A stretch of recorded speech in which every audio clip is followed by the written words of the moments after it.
Deep underground in an undisclosed location, this is Tread Comics presents the Fleischer Studio Superman animated film series from the 1940s.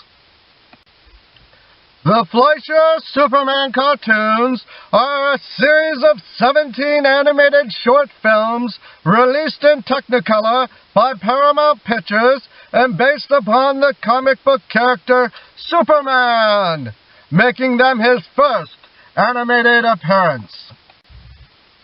They were originally produced by Fleischer Studios, who completed their initial short and 8 further cartoons in 1941 and 1942.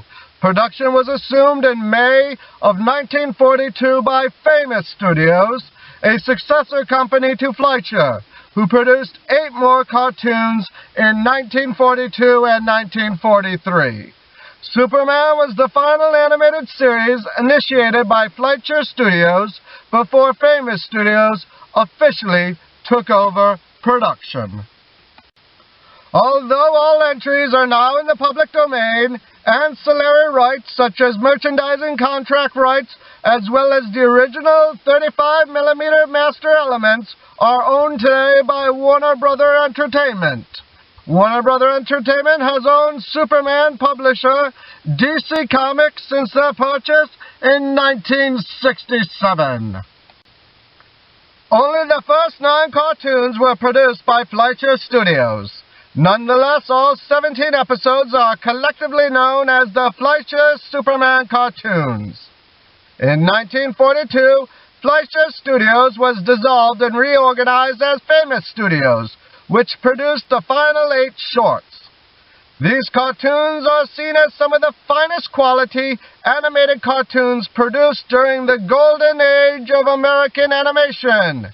In 1994, the first entry in the series was voted number 33 on a list of the 50 greatest cartoons of all time by members of the animation field. By mid-1941, brothers Max and Dave Fleischer were running their own animation studio in Miami, Florida, and had recently finished their first animated feature film, Gulliver's Travels. The Fleischers were also well into production on their second, Mr. Bug Goes to Town. Not wanting to risk become overworked, the Fleischers were strongly opposed to the idea of committing themselves to another major project when they were approached by their studio's distributor and majority owner since May of 1941, Paramount Pictures. Paramount was interested in financially exploiting the phenomenal popularity of the then-new Superman comic books by producing a series of theatrical cartoons based upon the character. The Fleischers, looking for a way to reject the project without appearing uncooperative, agreed to do the series, but only at a per-episode budget number so exorbitantly high that Paramount would have to reject them instead. They told Paramount that producing such a conceptually and technically complex series of cartoons would cost about $100,000 per short. This was about 4 times the typical budget of a 6-minute episode of the Fleischers' popular Popeye the Sailor cartoon of that period. To Fleischer's stock, instead of withdrawing its request, Paramount entered into negotiations with them and got the per-episode budget lowered to $50,000. Now the Fleischers were committed to a project they never wanted to do with more financial and marketing support than they had ever had received for the projects they had done thus far. The first cartoon in the series, simply titled Superman, also known as The Mad Scientist, was released on September 26, 1941, and was nominated for the 1941 Academy Award for Best Short Subject Cartoons. It lost to Lend a Paw, a Pluto cartoon from Walt Disney Productions and RKO Pictures. The voice of Superman for the series was initially provided by Bud Kohler, who was also performing the lead character's voice during the Adventures of Superman radio series. Joan Alexander was the voice of Lois Lane, a role she also portrayed on the radio alongside Kohler. Music for the series was composed by Sammy Timberg, the Fleischer's longtime musical collaborator. Roboscoping, the process of tracing animation drawings from live-action footage, was used minimally to lend realism to the character's body movements. Many of Superman's actions, however, could not be roboscoped, such as flying, lifting very large objects, etc. In these cases, the Fleischer's lead animators, many of whom lacked training in figure drawing, animated roughly and depended upon their assignments, many of whom were inexperienced animators but established draftsmen, to keep Superman on model during his action sequences. The Fleischer cartoons were also responsible for giving Superman perhaps his most powerful superpower, flight. When the Fleischers started work on the series, Superman in comic books could only leap from place to place, hence the phrase, able to leap tall buildings in a single bound. After seeing the leaping animation fully, the Fleischers deemed it looked silly, and asked permission from Action Comics, later known as DC Comics, to have him fly instead. The publishers agreed, and Superman was formally given the powers of flight thereafter. Previously, he was only shown flying in the comics due to an artistic and editorial error in Superman issue 10.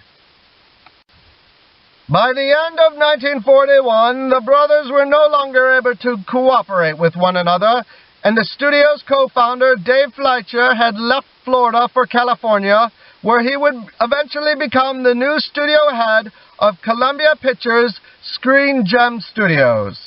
After the Fleischers were removed from the company, Paramount renamed the organization Famous Studios and replaced all people in charge of production. The sleek look of the series continued, but there is a noticeable change in the storyline of the later shorts of the series after Famous replaced Fleischer as producer. The first 9 cartoons had more of a science fiction aspect to them, as they involved the Man of Steel fighting robots, giant dinosaurs, meteors from outer space, and other perils. The 8 later cartoons in the series, which were all Famous studio productions, dealt more with World War II propaganda stories, such as The 11th Hour, which finds Superman going to Japan to commit acts of sabotage in order to reduce the morale of the enemy. Meanwhile, an angered Adolf Hitler had a cameo role at the end of Jungle Drums after Superman foiled another Nazi plot. The first 7 cartoons originated the classic opening line, which was later adopted by the Superman radio series and in the live-action television series a decade later. Faster than a speeding bullet, more powerful than a locomotive, able to leap tall buildings in a single bound. However, for the final 2 Fleischer-produced cartoons of the first of the 8 Famous studio-produced cartoons, the opening line was changed to faster than a speeding bullet, more powerful than a locomotive, able to soar higher than any plane. For the remaining Fleischer Famous studio-produced cartoons, the opening line was changed yet again to faster than a streak of lightning, more powerful than a pounding surf, mightier than a roaring hurricane. For international prints of Superman cartoons starting with the 11th Hour, the opening line is faster than a streak of lightning, more powerful than a pounding surf, mightier than a roaring hurricane. This series also featured a slight variation of the now classic exclamation, "Up in the sky, look! It's a bird! It's a plane! It's Superman!" Famous Studios ended the series after a total of 17 shorts had been produced, replacing it with a series of shorts based upon Marge's Little Lulu. The high cost of the series kept it from continuing in the face of budgetary restrictions that were imposed after removing the Fleischers from the studios. The first cartoon had a budget of $50,000, and the other 16s each had a budget of $30,000, bringing the total cost of the series to $530,000, which is the now equivalent of almost $9 million. In addition, Paramount cited waning interest in the Superman shorts among theater goers, another justification for the series cancellation. The rights to all 17 cartoons eventually reverted to National Comics, who licensed TV syndicating rights to Flamingo Films. All eventually fell into the public domain due to National Comics failing to renew their copyright. Thus, they have been widely distributed on VHS, Laserdisc, and DVD. Nonetheless, Warner Brothers, via parent Warner Media's ownership of DC Comics, now owns the original film elements to the cartoons. In 1985, DC Comics named Fleischer Studios one of its honorees in the company's 50th anniversary publication, 50 Who Made DC Great, for its work on the Superman cartoons. Writer and artist Frank Miller cited the influence of Max and Dave Fleischer, including among them a list of prominent Golden Age comic creators whose work he acknowledged at the end of his 1986 comic series, Batman: The Dark Knight Returns. The series strongly influenced the creation of the acclaimed animated television series, Batman the Animated Series, as well as the similar-looking Superman the Animated Series. Comic book artist Alex Ross has also listed the shorts amongst inspiration for his take upon the Superman look. And now, Trade Comics is proud to present the Fleischer Superman episode, Destruction Inc. Destruction Inc. is the 13th of 17 animated Technicolor short films based upon the DC comic character of Superman, created by Jerry Siegel and Joe Shuster. This episode was produced by Famous Studios and was released to theaters by Paramount Pictures on December 25th of 1942. And now, without further ado, Trade Comics presents Destruction Inc.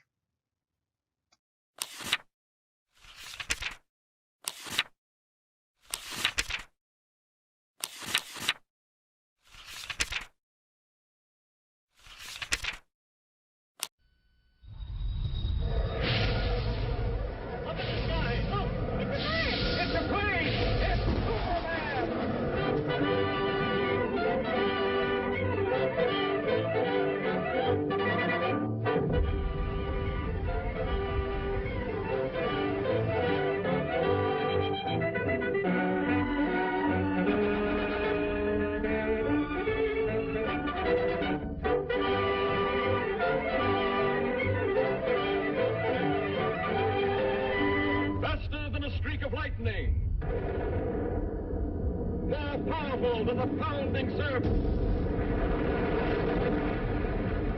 mightier than a roaring hurricane. This amazing stranger from the planet Krypton, the man of steel, Superman. Possessing remarkable physical strength, Superman fights a never-ending battle for truth and justice, disguised as a mild-mannered newspaper reporter, Clark Kent.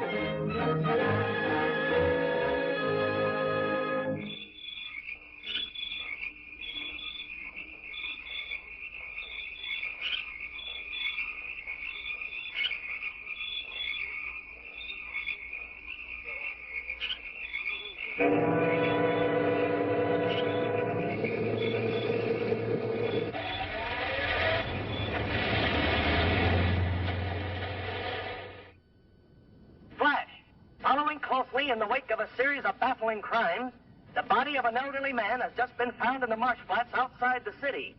He has been identified as the watchman at the Metropolis munitions plant. There's a story, or I'm no reporter. He is believed to be the victim of an organized ring of saboteurs. More news later. Sounds like there might be a story at the plant, Lois. Lois? Me name is Lois, not Lois. Gee whiz, everybody interpolates me name wrong. It's Louis. L-O-U-I-S. Lois. Louise. Lucy. Now I'm so mixed up, I don't know who I am.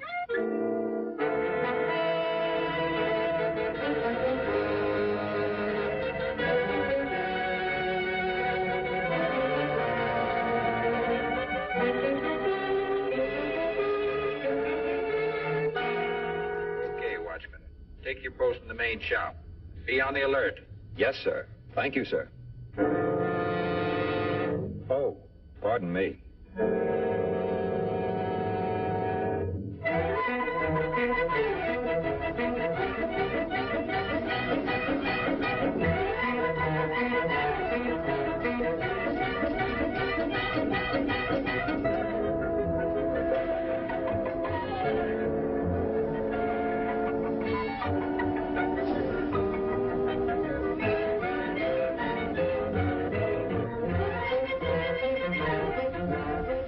Upstairs, 12 o'clock. Very important. Report upstairs, 12 o'clock. Very important.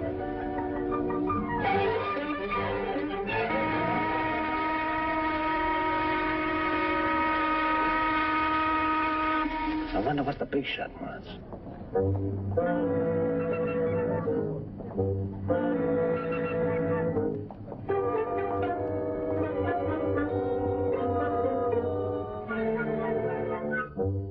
That was a good job you did on the watchman last night.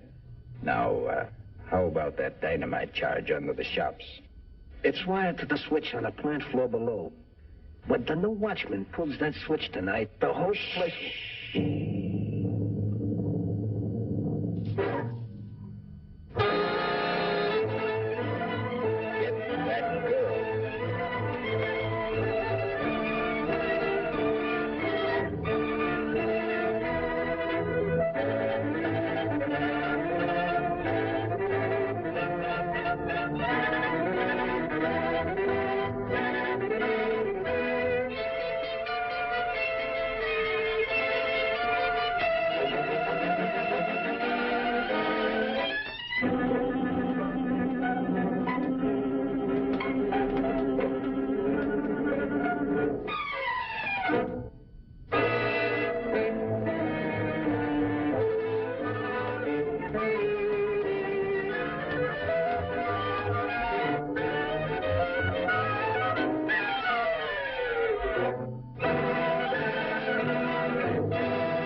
All right, men. Now load in the dynamite.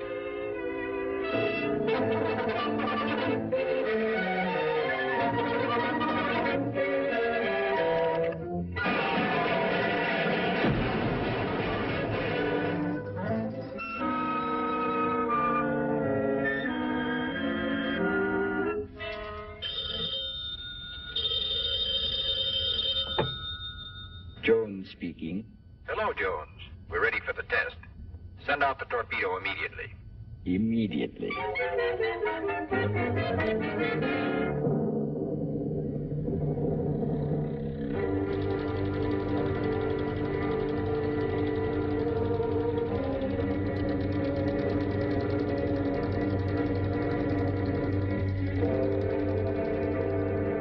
Here comes the torpedo now.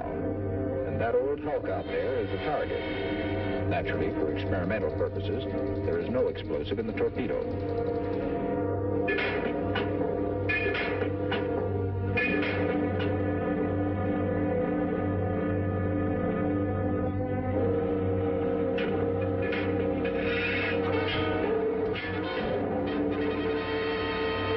Okay, stand by. Ready? Fire!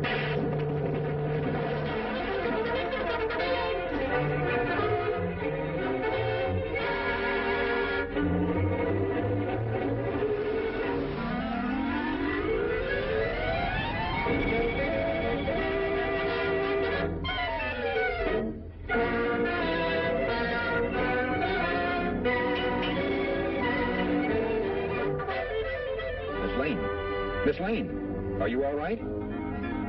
Superman. They're about to blow up the plant. Hurry, throw that switch.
Well, Pop, Superman put an end to their little act, and this puts an end to yours.